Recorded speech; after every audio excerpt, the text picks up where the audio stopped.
to Wednesday Night Reviews. Thank you for tuning in. I'm your host Konrad, and today I wanted to share with you another book by TKO Studios.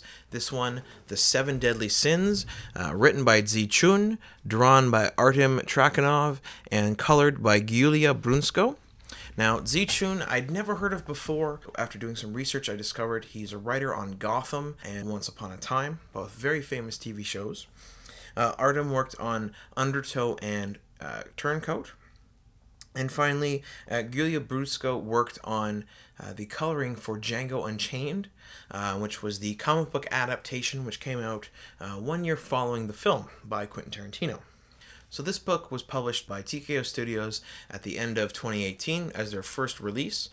Once again, just like Sarah, I have this copy as a paperback. However, you can get it digitally as 6 separate volumes, or as a collector edition where it comes in a box with those 6 printed issues.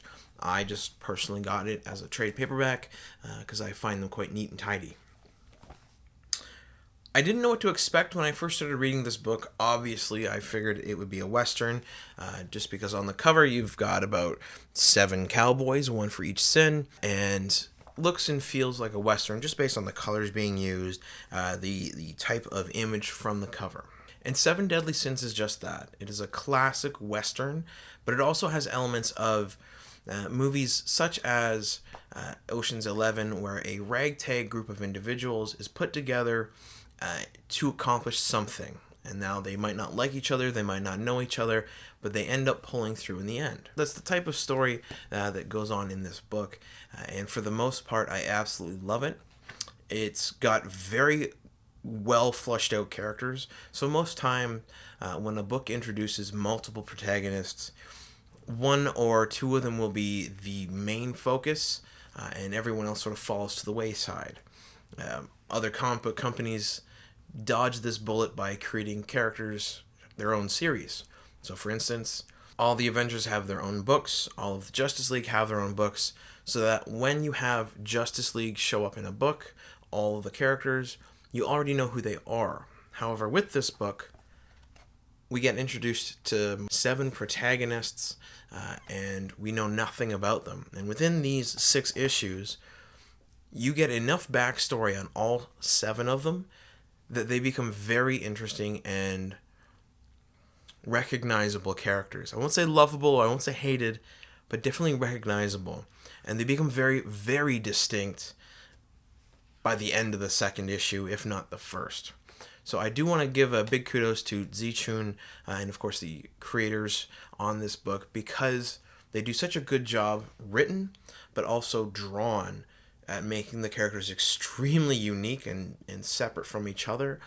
That way they don't suffer from Hobbit syndrome, and by that I mean, if you watch the movie The Hobbit, all of the dwarves in that movie are very, very similar. Ultimately, it's easy to forget their names, except the 2 or 3 that they choose to focus on a lot. This book avoids that by properly fleshing out all the characters, so that way by the end of the book they're all very well recognizable. So in this book, Chun has created a really distinct cast. So the main character is a padre from Mexico who comes up into Texas. Mind you, this takes place in 1857 Texas, just after the Civil War, and it focuses on a padre, and he's dealing with a lot of inner demons about things that have happened in his past and how that's affecting the current world that he lives in when it comes to church, state, and of course the Aborigine tribes, the Comanches, that live in the area where he lives. So in order to set right what he did and what he was a part of, he frees 6 prisoners who are basically set for death row or life in prison in order to unite them and set everything right to save Texas, more or less.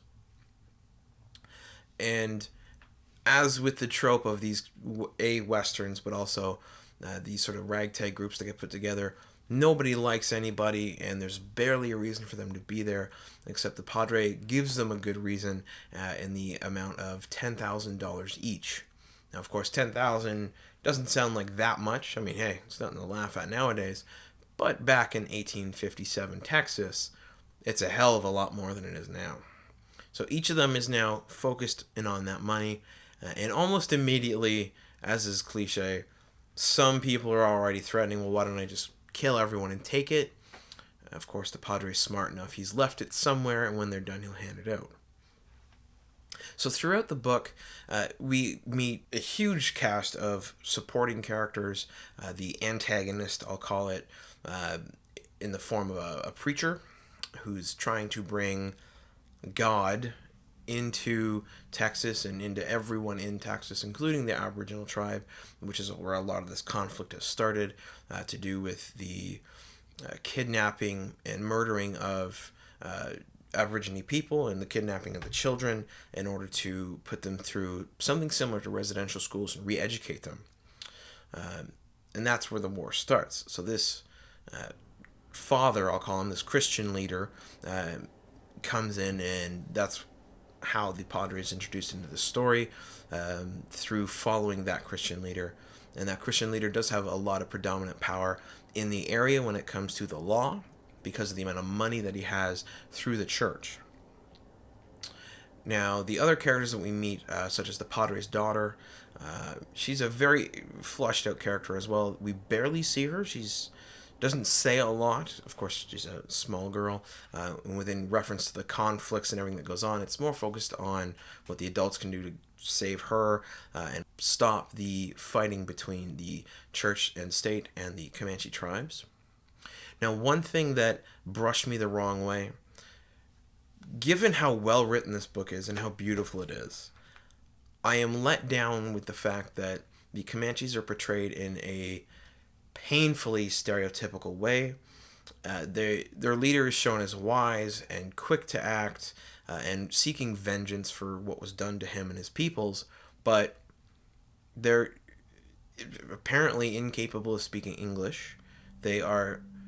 We see multiple different Comanches. We see a whole village of them at some point, but none of the individual characters that we see are in any way significant. So you could almost swap them out for any of the other ones other than the tribe leader, because of the way we know he's dressed and he's addressed by other characters in a specific way.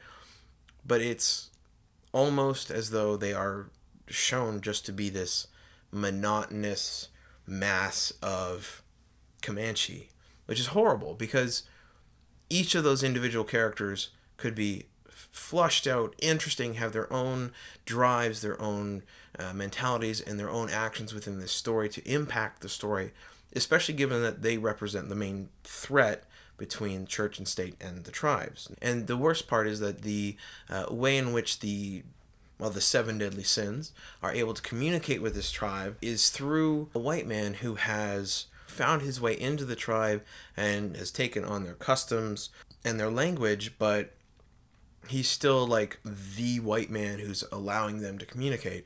Sort of harking back to things like Runs with Wolves and films like that, where it doesn't make sense that if this white man can communicate with the Comanche tribes and all the European settlers and the Americans, that the Comanches wouldn't just be able to speak English and speak for themselves.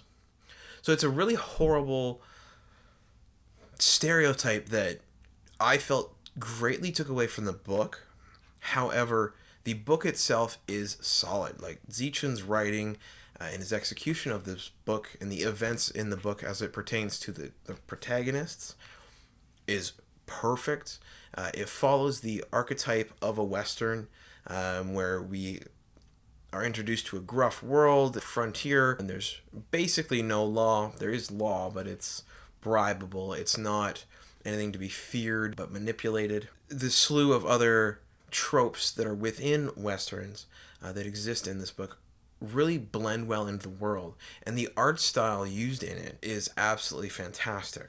So Artyom Trakhanov really is not super stuck on keeping everything super uniform when it comes to how he draws his characters. You will always be able to recognize each character in a panel based on how they're drawn. However, he's not sticking to strict anatomy. He's a little more fluid, allowing for greater expression in his characters, especially with how their faces and their body language show.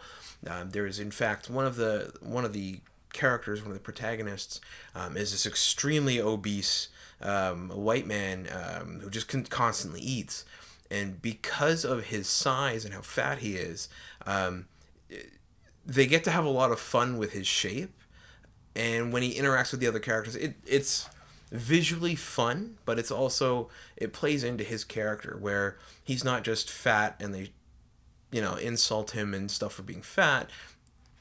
That enables him to do things. Like, it comes with his size, comes with strength, so it's never taken into a bad way. The same thing with other characters who are tiny. There's a small ginger woman who's with their troop, and the fact that she's small is never taken as a bad thing. It's just, okay, you're just that way. Keep on working. She's actually probably one of my favorite characters and likely the most badass. And each of those characters is so flushed out in their own unique way, which is why I enjoy them. So you get to see, I would say, the middle four issues, while taking us through the main story, also each focus on one or two characters, so that way we can have their full story flushed out and really get to love and know these characters. And by the end of the book, we also see how their lives are going to go on from there. So those that survive, I won't name who dies or who survives, but those that do, you get to see a lot of hope, even though they've been through horrible things in the events, plus their previous wrongdoing. You get to see how they come through that, which makes it a great book. So I absolutely, genuinely enjoyed the story of the characters. The art was fantastic. It's fun. It's a little loose. It's a little off the cuff, but the coloring and the art are gorgeous. Other than the stereotypes of the Aborigine people shown in the book, I genuinely recommend it. Also pick up something else like Moonshot, which will help sort of show the stories that I'm talking about when it comes to Aborigine people and how you can better show them. Just respect any type of character.